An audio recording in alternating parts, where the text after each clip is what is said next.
اهلا ومرحبا بيك في قناة اسمع فيلم. جايب لك فيلم جديد جامد جدا فوق ما تتخيل. الفيلم كله اكشن واثارة ومتعة، هيعجبك. بس قبل ما نتفرج عليه انا وانت هطلب منك طلب. انزل بسرعة اشترك في قناة اسمع فيلم واللايك اللذيذ والكومنت. يلا بينا نبدأ الفيلم. وبنبدأ الفيلم بجون سينا زي ما انتم شايفينه قاعد بيلعب جولف على العربية. بينزل بقى 4 تنفار من ضمنهم اخوه بيقولوا كده هوت وبيقول له عاوزك معايا في مهمة جديدة. بيعد الفلوس وبيقول له مهمة ايه؟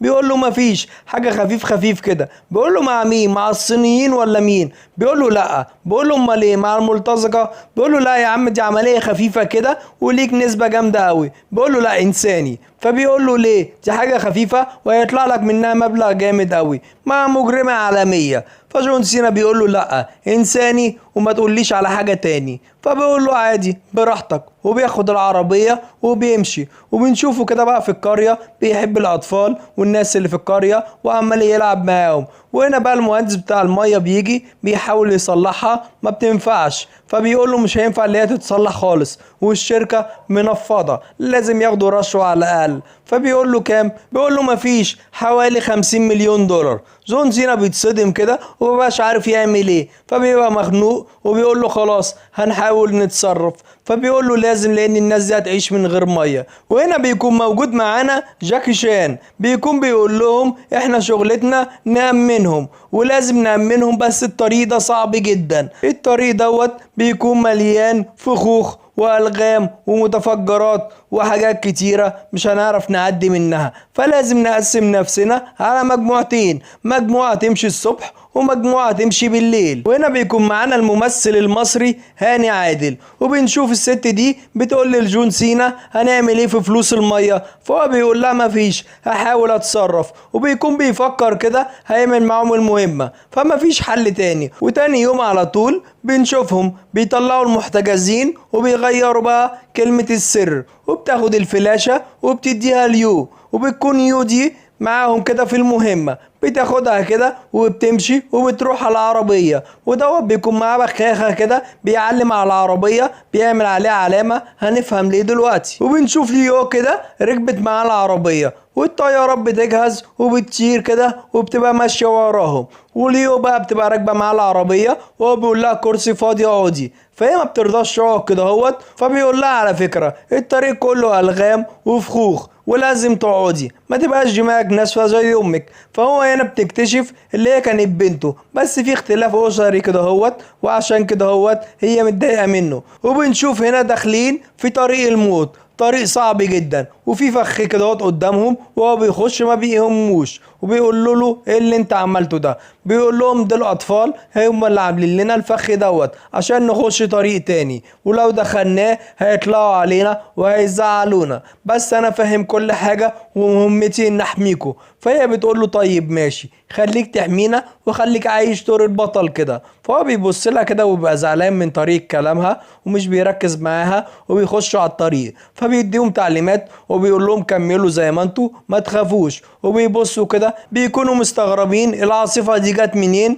والمنطقة كلها هادية. المهم بيكملوا الارسال كله بيتقطع، وفي ثانية الا ثانية عصابة كده بتطلع عليهم وبتمشي بالعربية وبتبتدي تضرب عليهم زي فخ كده هوت. بيكون ضرب في العربية ويكون جاي من قدام الموتوسيكل كسر الازاز، وده بيقوم جاي داخل اول عربية مسيطر عليها والتاني بيدخل تاني عربية وبياخدوا العربية وبتمشي. وبيكون في هنا بقى جندية جامدة جدا بتخش معاه في قتال وتبتدي تضربه وتبتدي تسيطر عليه. انما هو هنا بيكون اقوى منها فبيلف كده وبيقوم جاي مديها بالرجل تقوم جايه واقعه وبيحاول كمان يدوس عليها، انما هي بتتفادى الكلام ده كله وبتاخد بعضها وبتمشي. هما بيسيطروا بقى على العربيتين وبيلفوا من طريق تاني. وهنا بيوقف العربيات كلها وبيبص كده بيلاقي في عربيتين ناقصين. فبيقولوا له احنا شفناهم دخلوا من طريق تاني. فهو بيتضايق جدا كده وبيستغرب وبيبقى مخنوق.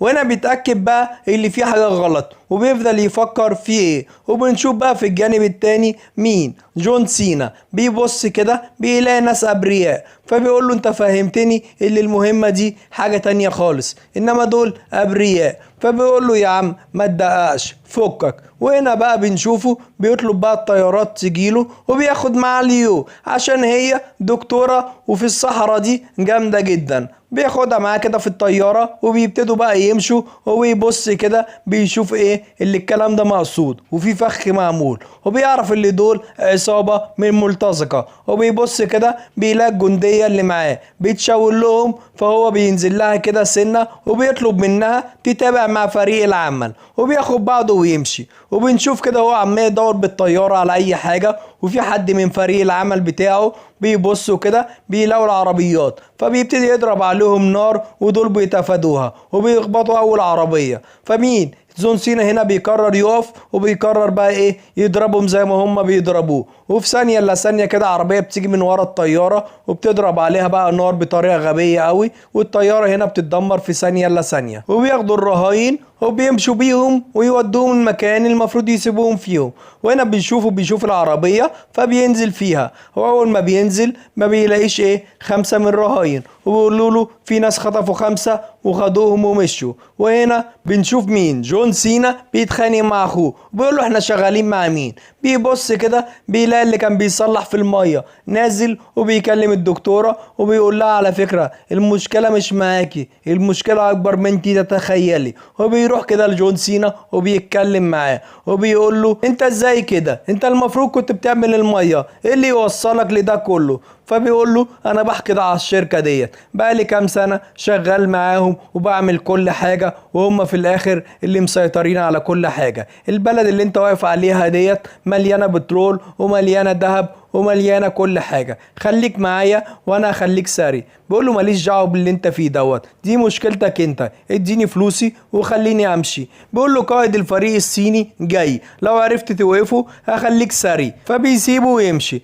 فبيقول لاخوه الحقه وحاول تعقله. اخوه بيروح يتكلم معاه ما بيردش عليه وما بيدلوش اهميه وبيرجع له تاني. واول ما بيرجع له تاني بيقول له ما سمعش كلامي. لسه ما كملش الكلمه بيقوم جاي مطلع المسدس وموته وموت كل اللي معاه ويقول لهم خدوهم وخلي الجريمه تبان اكن الجنود الصينيين هي اللي ضربتهم. وهنا بيكون ماشي بالطياره فبيشوفه فبيقول له تابعه وبيقعد يراقبه وبيمشي وراه. فمره واحده كده بيلاقيه في وشه بيقول له انت ايه اللي جابك هنا؟ بيقول له بصطاد وبيتريق عليه كده. بيبقى رايح يضربه وفجاه بيلاقي الطفل الصغير طلع بيحدف له الكوره وبياخد بعضه وبيمشي وبيبتدي يراقبه كده ويمشي وراه ويبص عليه من فتحات الطوب. وفجأة كده بيروح هناك بيلاقي اخوه مات. بيبص عليه كده بيفتكر الجنود الصينيين هي اللي موتته. بيبص كده عليه في المراية بيلاقي الجندي ده داخل عليه بيبتدي بقى يضرب فيه ويحصل قتال جامد جدا. تفتكر مين اللي هيكسب؟ الاتنين اقوياء جدا والاتنين اعلام وبيرد له الضربة. وبنشوف جون سينا بيبقى مسيطر ومرة واحدة كده واحد بيدخل وبيبقوا ماسكين قنبلة وده بيشد الحزام بتاعها بيركبها بسرعة وده بيستأذن وبيمشي. ومرة واحدة كده بأول ما بيخرجوا بيقول لهم اضربوا عليهم، بيفرتكوا عليهم الدنيا وبيقعدوا يضربوا عليهم. وبنشوف الاتنين اتحدوا مع بعض. واول ما بيخرج بره بيشوف تجار السلاح فرتكوله العربيه بتاعته بيكون زعلان كده ومتضايق والتاني بيقعد يقلش ويهزر معاه وبيقعدوا يتعرفوا على بعض وبيعرفوا اللي هو ملوش دعوه بقتل اخوه والتاني بيعرفوا اللي هو ملوش دعوه بالعصابه اللي خطفت الناس اللي من شعبه. فبيتحدوا هما الاتنين كده وبيقرروا اللي هما ينتقموا. تفتكر بقى لما جاكي شان وجون سينا يتحدوا مع بعض هيعملوا ايه؟ هيدمروا اي حد يقف قصادهم، قوة محدش يعرف يقف قصادها خالص. وبنشوفه هنا بيكون في المختبر وبيتحايل عليها اللي هي تقول له المعلومات ما بترضاش وبتحكم دماغها. بيمسك المسدس وبيقتل اول واحد، بتتضايق جدا وبتبتدي تقول له بتنرفز اكتر ولهم جايب تاني واحد عشان يقتله. بيطلع ابنها فبتتضايق وبتقول له على المعلومات كلها وفي معلومة ناقصة فبتقول له انا مش فاكره صدقني. فبيبقى يقتله كده فابنها بيقول له استنى ما تقتلنيش، تعقب الموبايل هتلاقي الشنطه. هو بيبص كده وبيبتسم وبيفرح. وهنا بنشوف جون سينا قاعد يهزر مع الاولاد كده وبيسلم عليهم وبيلعب معاهم وعمال يضحكهم وجاك شان عمال يتفرج عليه وابتدى بقى يتكلم مع بنته كده ويهزر معاها.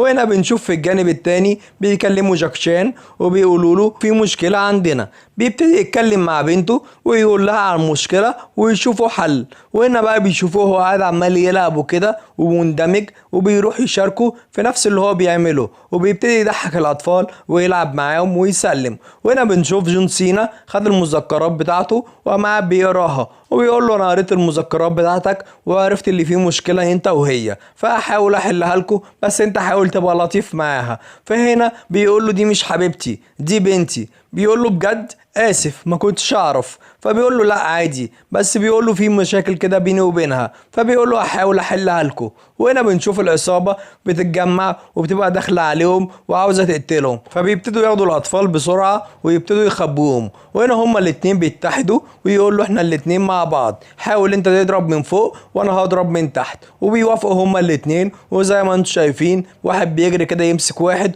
وبيضربه ويبقى خلاص هيقتله. بس بنشوف الارض كده بتبقى الصلبه وبياخده وينزل تحت وبياخدوا ايه والارض بتتهد وبينزلوا هما الاتنين وبينقذ حياته. فبيقول له احنا مش هينفع نتكلم بصوت عالي عشان هيسمعونا، نتكلم بالاشارات. قام قال له اتفقنا. فابتدى يشاور له وده عمال يضرب دوت وعمال يشاور له وهو مش فاهم الاشاره. فقام جاي واخد السلاح كده بسرعه وقام جاي ضربه وقام جاي يجري هما الاتنين وقال له انا مش قلت لك نتكلم بالاشاره؟ قام قال له ايوه ما انت بتعمل لي كده ثلاثه يعني في ثلاثه. قام قال له لا انت كده مش فاهم حاجه خالص. المهم ابتدى هو بقى اللي يطلع فوق ودوت نزل من تحت كده قعد يضرب في الناس كلها واللي يجي له بقى يحط عليه ومحدش قادر عليه خالص. وقام جاي واحد كان هيقتله قام جاي من فوق جون سينا قام جاي موجع عليه وقام جاي مخلص عليه. وهنا بنشوفه واحد من العصابه ماسك الارباجي وقام جاي موجع على الجامع وقام جاي ضرب في الجامع وقام الجامع قام وقع كده اهوت وكان هيقع على جون سينا كان هيدمره. بس نيجي بعجوبه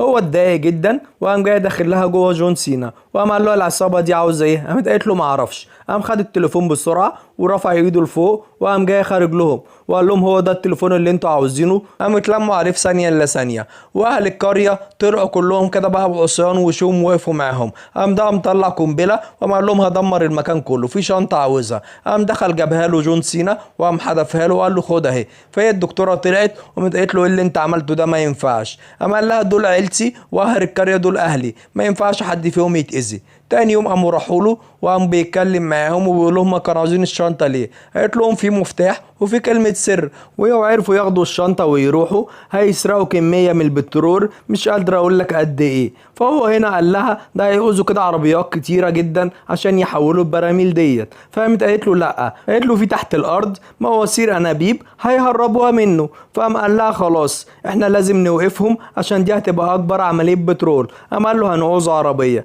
قام قال له سهله. وهنا راح بقى عشان يجيب له عربيه. بنته راحت وراه فعاوزه تروح معاه وبتقول له انا عارفه المكان كويس جدا. فقام قال لها لا صعب عليك خليك انت وخد بعضه ومشي. فالمهم راكب العربية ومعدي كده مع أهل القرية وبيودعهم ورايح عليهم. وبنشوف هو هنا بقى واخد الشنطة ورايح عشان خاطر يخلي الدكتورة تشغل كل حاجة. والدكتورة فعلا بتفتح كلمة السر وبتبقى خايفة تقول له لا هيموت ابنها وبتملى الشاحنات كلها بالبترول وهو بيكلمهم وبيقول لهم املوا كل حاجة وهم كل حاجة تتملي قولوا لي. وهنا بنشوفهم بالعربية بيبقوا بقى داخلين عليهم كده اهوت وهيحطوا عليهم. تفتكروا اللي هم هيموتوهم؟ لا طبعا. بيخبطوا سور بيقوم جاي واقع مكسر الدنيا كلها. بيقوم جايين داخلين وبيبتدوا يقتلوا فيهم وجون سينا بيحط عليهم من تحت كده وبيبتدي يقاتل فيهم. والتاني بيطلع فوق بيشد الفلاشة وبيقول لهم بعد ما تخلصوا المهمة موتوا الدكتورة موتوا اي حد تلاقوه. وهنا عاملين يقتلوا فيهم ومش قادرين عليهم. وجون سينا بيمسك واحد بيحط عليه مش قادر وبينقذ صاحبه وبالماسورة كده بيبتدي يضربهم من فوق وبيكون ايه ضرب الناس كلها. ويمسك الماسوره وبيبتدي ينزل له انما هم كتير جدا ومش قادرين عليهم. وهنا بنشوفه بيشاور له وبيقول له انتوا جايين انتوا الاثنين بتولكوا بس. بيقول له هنشوف احنا هنعمل فيكوا ايه. يفتكروا جون سينا هيسكت بيقوم جاي ماسك كده حاجه ويقعد يضرب في الناس كلها يحط عليهم وهم الاثنين بيحطوا على الناس كلها وبيطلعوا. وبيكون بقى قدامهم راجل جامد قوي. الراجل اللي اقرع بيكون بطل بمعنى كلمه بطل. ده بيخبطوا بحاجه والتاني بيخبطوا بخرطوم المطافي كده بيجي بيجي في دماغه. تفتكروا الموضوع خلص على كده؟ لا طبعا، الموضوع لسه هيبدأ. بيقوم جاي داخل عليهم هما الاتنين ويبتدي يدب فيهم هما الاتنين. الراجل اللي اقرع ده بيبقى جامد جدا فوق ما تتخيل، بيمسك السلاح وبيبتدي يضرب عليهم، والتانيين سلاحهم خلص بيبتدوا يتكلموا بالاشاره، انما مع مين؟ مش قادرين عليه عشان هو جامد جدا.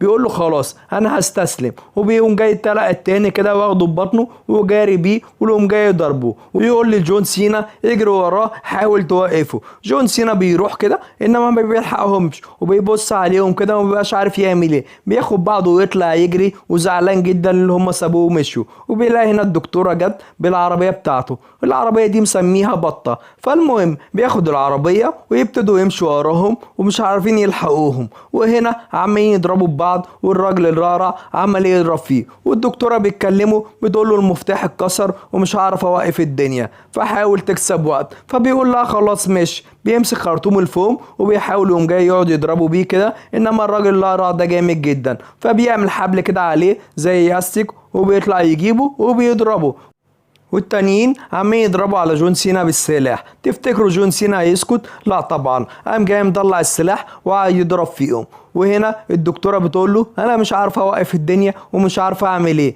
اما قال لها خلاص خليكي هنا. وبنشوف جون سينا ماشي بالعربيه وطالعين كده فوق حاجه عاليه، والعربيه بتطير بيهم وبتنزل تتكسر. جون سينا بيبقى متضايق جدا وباين عليه النرفزه، وهنا بيشوفه هو جايب العربيه بيركب معاه وبيبتدي يتشنك، انما بيسرعوا بالعربيه بقى بسرعه جامده جدا فبيخبطوا فيهم وبيقلبوا العربيه وبيبتدي كل حاجه تتدمر. جون سينا بينزل يتكلم معاه كده، والتاني بيعرض عليه مبلغ جامد قوي، انما التاني بيقول له لا انت موتت اهل القريه. فبياخد بعضه وبيجري وبيركب العربيه وبيجري وراه، وبنشوف كده كل حاجه بيكون وقعت انما الحبل بينقذهم. وبنشوف كده العصابه بيكون هو راكب العربيه والحبل بيشده وهو كمان بيموت، ومحدش بينجي خالص من العربيه غير هما الاتنين، وبيحضنها وبيبقوا فرحانين جدا. وفجاه جون سينا بيطلع لهم فبيفرحوا جدا بيه وبيبتدوا يرحبوا بيه وفرحانين اللي هو نجي. وهنا بيتصلوا بيهم وبيسيطروا على السفن كلها، وهنا بيكون الفيلم انتهى. عايزك تقول لي ايه رايك في الفيلم،